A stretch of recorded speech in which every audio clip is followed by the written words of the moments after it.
News અને આપની સાથે હું છું લખમા। વોર રૂમની અંદર અતિ મહત્વપૂર્ણ સમાચારો પર નજર કરવી છે। શરૂઆત કરવી છે ગરમીની આગાહી પર। રાજ્યમાં અંગ દઝાડતી ગરમીનું જોર એ હજુ પણ વધશે તેવી આગાહી હવામાન વિભાગ તરફથી વ્યક્ત કરવામાં આવી છે। તાપમાન એ 40 થી 44 ડિગ્રી સુધી પહોંચી શકે છે અને આ બધા વચ્ચે અમદાવાદની અંદર યલો એલર્ટ જાહેર કરાયું છે અને આવતીકાલથી ઓરેન્જ એલર્ટ પણ યથાવત રહેશે।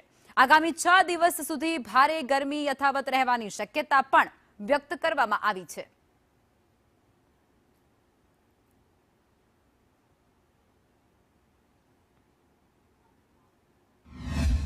आने वाले 7 दिनों के लिए गुजरात स्टेट के सारे डिस्ट्रिक्ट कवर हैं, जिसमें ड्राई वेदर प्रिवेल करेगा।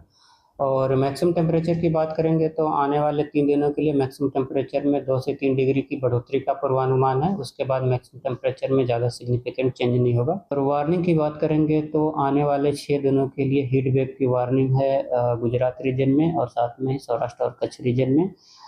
और अहमदाबाद के लिए हम वार्निंग की बात करेंगे तो आज अहमदाबाद सिटी के लिए येलो अलर्ट जारी है और कल